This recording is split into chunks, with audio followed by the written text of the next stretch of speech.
এটা অতি সুখবৰেৰে আৰম্ভ কৰিবলৈ ওলাইছো আফটাৰনুন এক্সপ্ৰেছ ষ্টুডিঅ'ত মই কৃপাঞ্চল প্লাছপংখে কাব্যৰখী নীলমণি ফুকনলৈ জ্ঞানপীঠ বঁটা প্ৰদান কৰা হৈছে তৃতীয়গৰাকী অসমীয়ালৈ ভাৰতীয় সাহিত্যৰ সৰ্বোচ্চ সন্মান জীৱনজোৰা সাধনাৰ বাবে কবিগৰাকীলৈ এই সন্মান প্ৰদান কৰা হৈছে পূৰ্বে বীৰেন্দ্ৰ কুমাৰ ভট্টাচাৰ্যই লাভ কৰিছিল জ্ঞানপীঠ বঁটা 1979 চনত মৃত্যুঞ্জয়ৰ বাবে জ্ঞানপীঠ বঁটা লাভ কৰিছিল ভট্টাচাৰ্যদেৱে মামণি ৰয়ছম গোস্বামীয়েও লাভ কৰিছিল জ্ঞানপীঠ বঁটা 2000 চনত মামণি বাইদেৱে লাভ কৰিছিল এই সৰ্বোচ্চ সন্মান কবিতা শীৰ্ষক স্ব-নিৰ্বাচিত কাব্যগ্ৰন্থৰ কাৰণে 1981 চনত সাহিত্য অকাডেমী বঁটা প্ৰদান কৰা হৈছিল কাব্যৰখী নীলমণি ফুকনদেৱক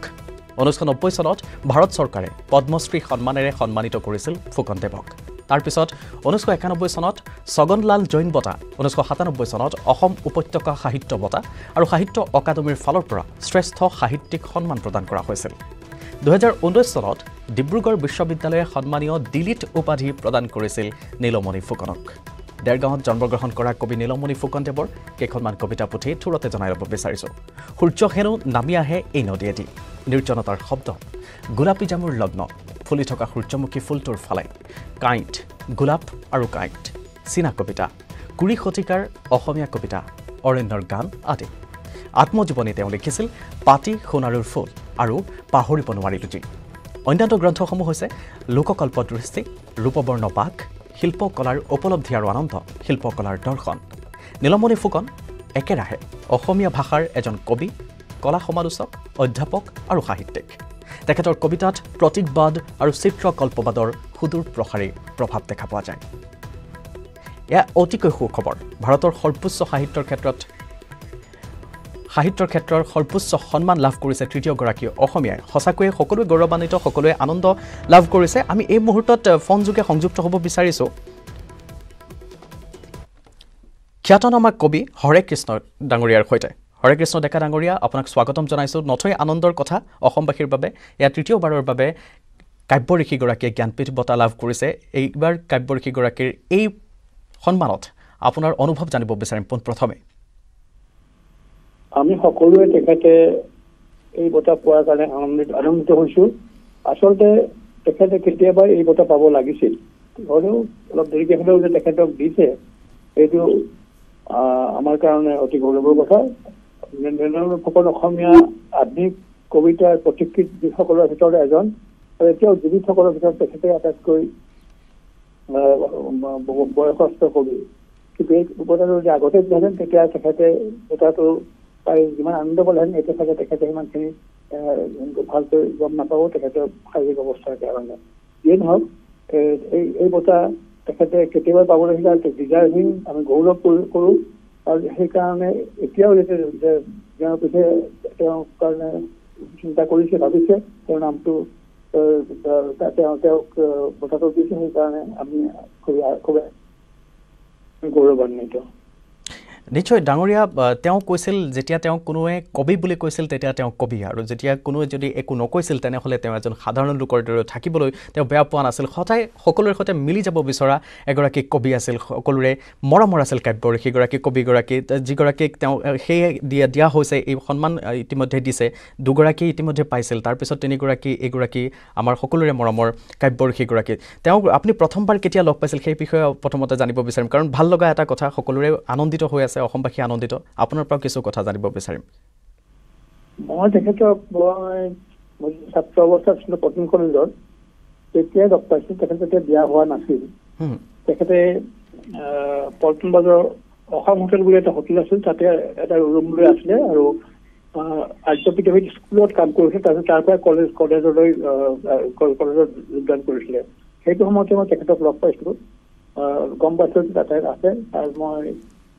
তেখেতক লগ ধৰিছিলোঁ তেতিয়াৰ পৰা তেখেতৰ পৰা এটা সম্পৰ্ক ৰাখি চলিছোঁ তেখেতৰ বিষয়ে মই বহুত লিখিছোঁ তেখেতৰ কবিতাৰ ওপৰত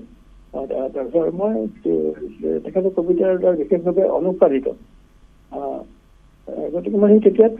লগ পাইছোঁ কোনখন আপুনি যিহেতু কৈছে অনুপ্ৰাণিত যথেষ্ট কোনখন কাব্যগ্ৰন্থই আপোনাক যথেষ্ট সন্মোহিত কৰে বুলি আপুনি ক'ব বিচাৰিব গোটেইকেইখন কাব্যগ্ৰন্থ সন্মোহিত কৰে কিন্তু সেইখন বিশেষভাৱে কবিতা কিতাপ নামৰ কিতাপখন কোন মই নামবিলাক নকওঁ আৰু কাৰণ গোটেইখন কিতাপৰে গোটেইখন এটা বেলেগ বেলেগ ধৰণৰ অৰিহণা আছে নিশ্চয় কবিতাখন যি সাহিত্য অকাডেমি বঁটাও পাইছিল তেওঁ সেইখনৰ বাবে যথেষ্ট চৰ্চিত সেইখন কিতাপ গোটেইখনে তেওঁ তেখেতৰ কবিতা এটা বিশেষ মানৰ বহুত ওপৰত প্ৰত্যেকখন কবিতা পুথিতে তাৰ এটা হেৰি আছে অৰিহণা আছে ভাষাৰ প্ৰতি অসমীয়া কবিতাৰ প্ৰতি এই গতিকে এখন কিতাপক বিশেষভাৱে মই আঙুলি দিব নোখোজো সেই গোটেই দুখন কিতাপেই অতি উচ্চ স্তৰৰ আৰু অসমীয়া সাহিত্য সম্পদ নিশ্চয় ডাঙৰীয়া এই মুহূৰ্তত আপোনাক ধন্যবাদ জনাইছোঁ আপুনি এইখিনি সময় দিলে আৰু সঁচাকৈ আনন্দৰ এটা সময় পুনৰবাৰ আপোনাক ধন্যবাদ জনাই বিদায় লৈছোঁ আপোনাৰ পৰা আমি এইবাৰ সংযুক্ত হ'ব বিচাৰিছোঁ বিশিষ্ট সমালোচক হীৰেণ গোহাঁইৰ সৈতে হীৰেণ গোহাঁই ডাঙৰীয়া মহাশয় আপোনাক স্বাগতম জনাইছোঁ নিউজ 18 অসম নৰ্থ ইষ্টলৈ এটা সঁচাকৈ সুখৰ কথা সঁচাকৈ ভাল লগা আনন্দৰ কথা অসমবাসীৰ বাবে যথেষ্ট গৌৰৱৰ কথা আপোনাৰ পৰা প্ৰথমে অনুভৱ ব্যক্ত কৰিবনে নিউজ 18 দৰ্শকে আপোনাৰ অনুভৱ শুনিবলৈ ৰৈ আছে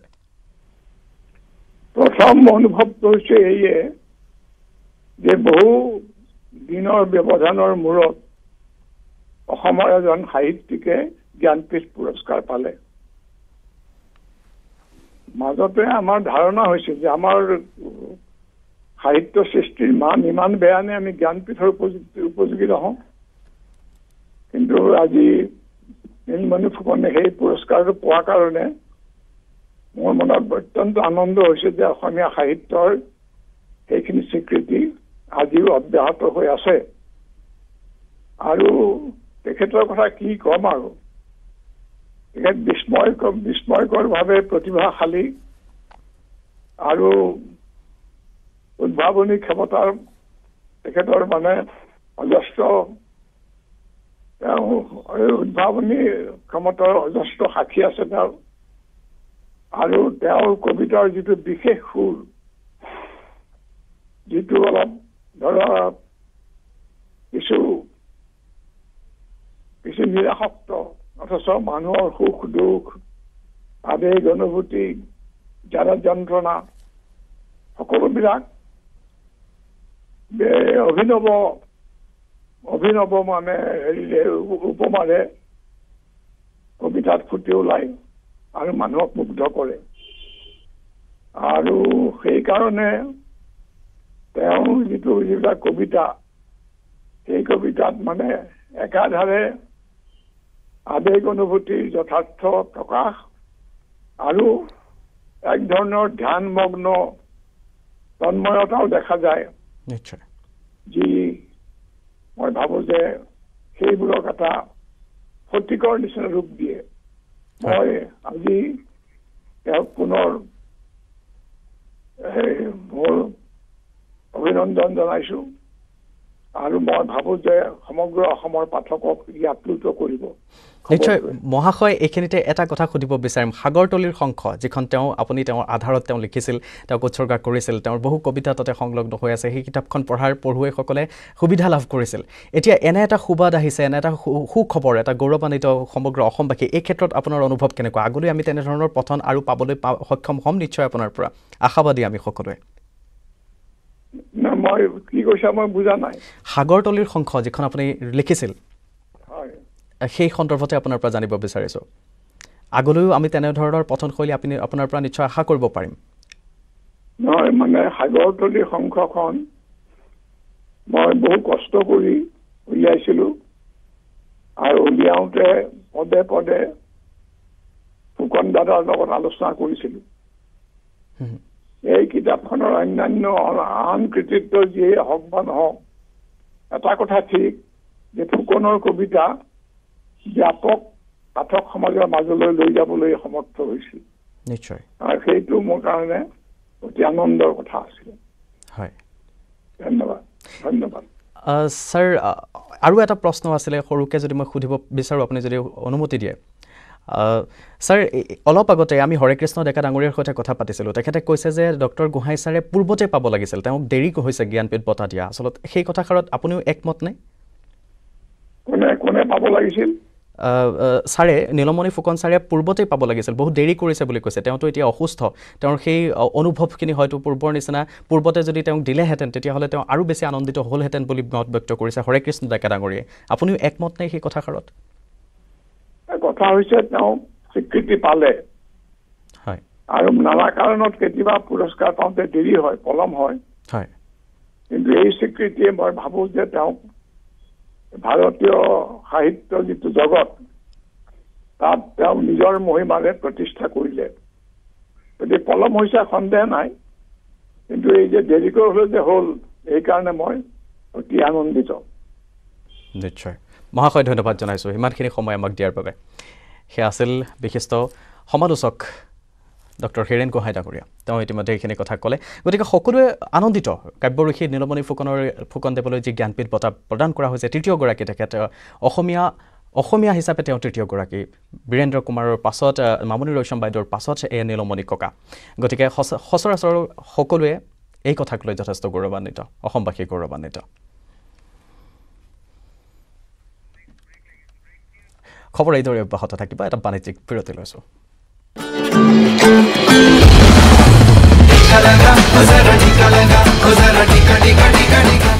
मैं मुबारक देती हूँ नेटवर्क 18 को और फेडरल बैंक को जो इस वक्त संजीवनी मूवमेंट लाए हैं शॉर्ट ऑफ लाइफ में ये देखिए मीडिया भी मिल गया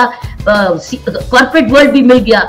और सबके भले के लिए जुड़ गया किस लिए ताकि हम लोग वैक्सीनेशन कराएं और अपने आप को कोविड से बचाएं मैंने खुद 2 लगवाए हैं जैसे जैसे डॉक्टर ने सलाह दी जिसकी वजह से मैं बची रही और मेरा परिवार भी बच गया तो इसलिए अपने लिए भी लगवाओ और अपने साथियों को भी लगवाओ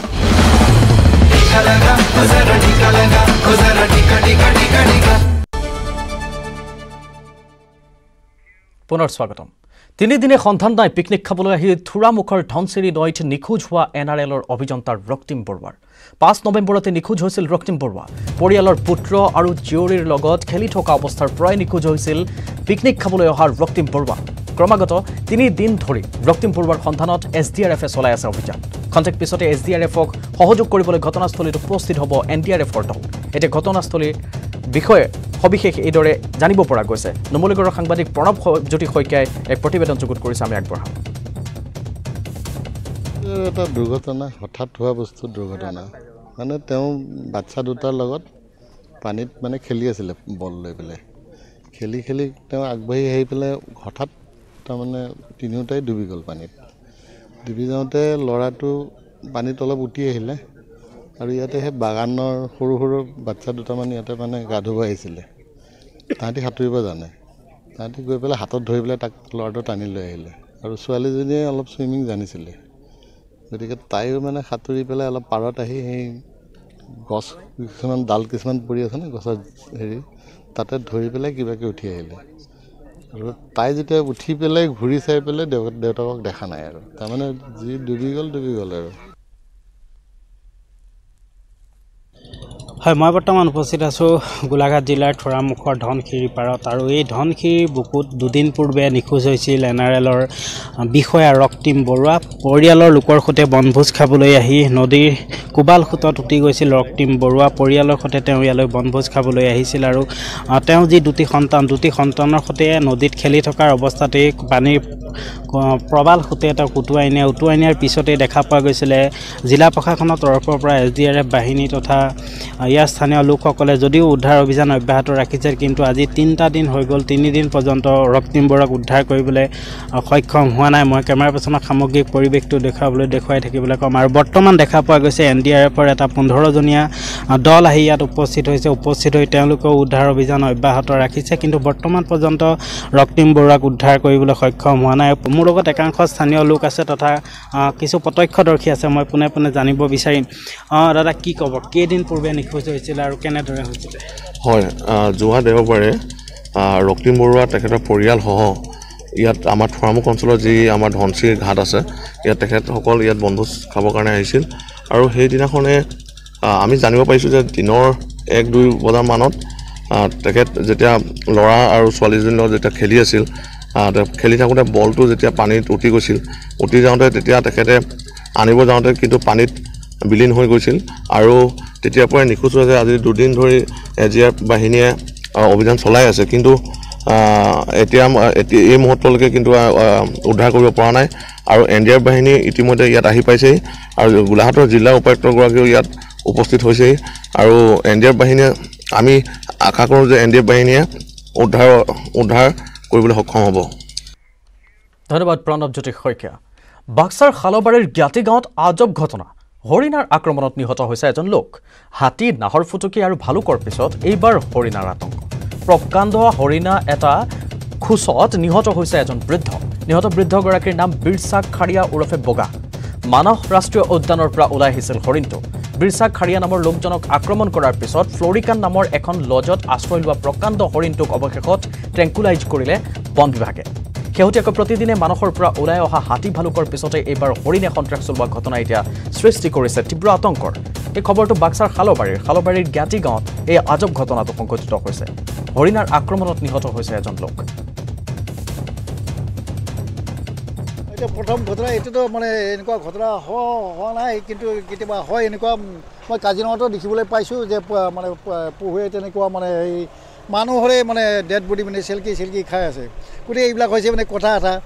কালৰো কাল বিপৰীত কাল, মানে হৰিণে হৈছিলে বাঘৰ কাল। গুৱাহাটীৰ পাৰঘাটত আজব ঘটনা। টিকট বুকিং কৰিবলৈ পাৰঘাটত উপস্থিত নহল কৰ্মী নথকাৰ বাবে টিকট কাটিব নোৱাৰা যাত্ৰীয়ে বিনামূলীয়াকৈ কৰিলে ফেৰী যাত্ৰা। ৰজাদুৱাৰ আৰু মাজগাঁও পাৰঘাটৰ এই ঘটনাই আমোদ দিছে এতিয়া স্থানীয় লোকক। জল পৰিবহণ সঞ্চালকালয়ৰ কাৰ্যালয়ে সোমবাৰৰ পৰা অফলাইন টিকট বন্ধ কৰাৰ নিৰ্দেশ দিয়া বুলি জনালে জল পৰিবহণ কৰ্মীয়ে। ঊৰ্ধ্বতন কৰ্তৃপক্ষৰ বাবে জল পৰিবহণৰ সাধাৰণ কৰ্মী বিপদত পৰা বুলি অভিযোগ পাৰঘাট কৰ্মীৰ। জল পৰিবহণ বিষয়াৰ নিৰ্দেশৰ বাবে হাজাৰ হাজাৰ টকাৰ ৰাজহ লোকচান হোৱাৰো অভিযোগ তুলিছে পাৰঘাট কৰ্মীয়ে। এই সন্দৰ্ভত আমাক আৰু অধিক খবৰ জনাব উত্তৰ গুৱাহাটীৰ পৰা আমাৰ সাংবাদিক ৰন্তু বৈশ্যই। ৰাজ্যৰ আভ্যন্তৰীণ জল পৰিবহণ বিভাগৰ নাভু ট্ৰাষ্টৰ ঘটনা। কোনো টিকট নকটাকে আজি গুৱাহাটীৰ প্ৰতিটো পাৰঘাটৰ পৰা আজি যাত্ৰী পাৰাপাৰ হৈছে। আৰু ইয়াৰ কাৰণ হৈছে যি জল পৰিবহণ বিভাগৰ বৰমূৰীয়া নিৰ্দেশত হৈছে আভ্যন্তৰীণ জল পৰিবহণ বিভাগৰ সঞ্চালকালয়ৰ নিৰ্দেশ মৰ্মে যিহেতু ইয়াত অনলাইন টিকট ব্যৱস্থা চলি আছে আৰু সেইকাৰণে অফলাইন টিকট ব্যৱস্থা সোমবাৰৰ পৰা বন্ধ কৰি দিছে। যাৰ বাবে আজি যি এমটনৰ অধীনত যি টিকট ব্যৱস্থা অনলাইন টিকট ব্যৱস্থা কৰা হৈছিল সেই ব্যৱস্থা ফলপ্ৰসূ নহ'ল। আৰু তাৰ বাবে সেই কৰ্মচাৰীসকলে আজি জাহাজত উপস্থিত নহ'ল। আৰু উপস্থিত নোহোৱাৰ বাবে উত্তৰ গুৱাহাটী মধ্যমখণ্ড আৰু ৰজাদুৱাৰ পাৰঘাটত এনেদৰে বিনামূলীয়াকৈ যাত্ৰী পাৰাপাৰ হৈছে, বাহন পাৰাপাৰ কৰিছে। টিকট কাটিছে নেকি বাৰু? টিকেট কটা নাই, কিন্তু আমাৰ নামটো লিখিব দিছে আৰু এড্ৰেছখিনি দিব দিছে। কেইজন আহিছে সেইখিনি কথা ক'ব দিছে। আমি নাম লিখিছোঁ আৰু মোবাইল নাম্বাৰ দিছোঁ, উইথ নামখিনি কৈ দিছোঁ। কিয় টিকট কটা নাই? বৰ্তমান আমি কৈছোঁ যে অনলাইন মানুহ অহা নাই কাৰণে তেওঁলোকে আপোনাৰ টিকেটৰ ব্যৱস্থা কৰিব পৰা নাই। হয়, অনলাইনৰ যি ব্যৱস্থা কৰা হৈছে ইয়াত তেওঁলোকে অনলাইন ছাৰ্ভিচটো প্ৰভাইড কৰিবৰ কাৰণে ইয়াত কৰ্মচাৰী। ৰন্তু বৈশ্য ধন্যবাদ। কল্পনা কৰক, এগৰাকীয়ে মাতৃক হেৰুৱাইছে, এজন ভাইক হেৰুৱাইছে আৰু ক'ভিড-19ক লৈ গ'ল এটা শিশু। সকলোবোৰ 3 মাহৰ ব্যৱধানে মৃত্যুৰ মুখত পৰিছে। এই মহামাৰীয়ে বহু লোকৰে জীৱন কাঢ়ি নিছে। যদি তেওঁলোকে ক'ভিড-19ৰ বিৰুদ্ধে টীকাকৰণ নকৰে তেন্তে হয়তো আৰু ভয়াৱহ হ'ব পাৰে। নেটৱৰ্ক 18 আৰু ফেডাৰেল বেংকে সেয়ে সজাগতা অভিযান আৰম্ভ কৰিছে, যি হৈছে সঞ্জীৱনী এ শ্বট অফ লাইফ। আমি দেখুৱাম হিমাচলৰ কুল্লুৰ এটা কাহিনী।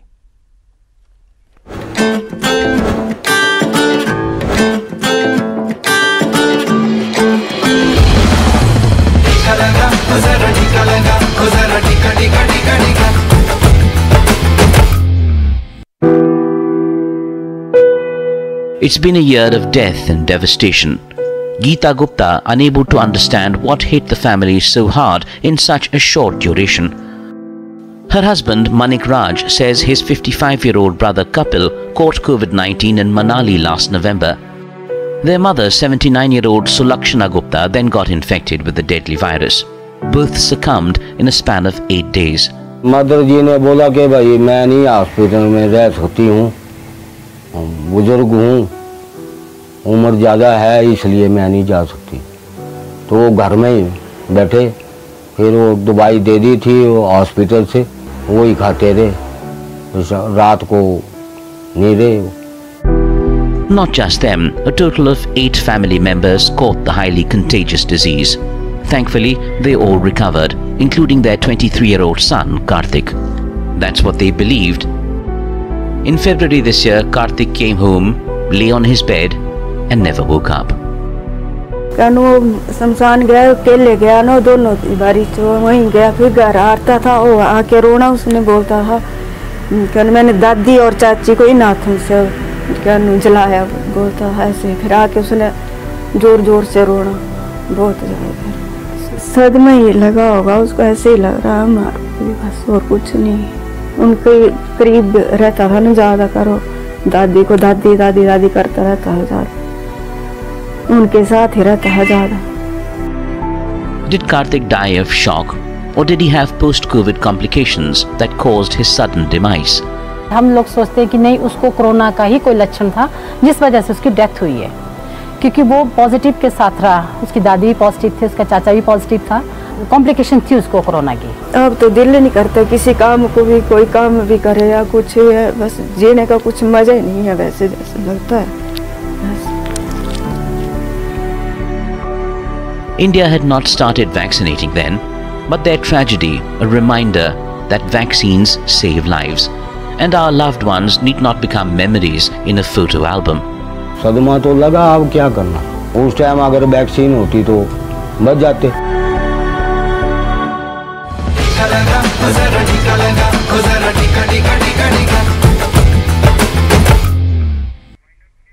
আৰু এয়া আছিল আজিৰ আফটাৰনুন এক্সপ্ৰেছ। বিদায় লৈছোঁ মই কৃপাঞ্জলে, নমস্কাৰ।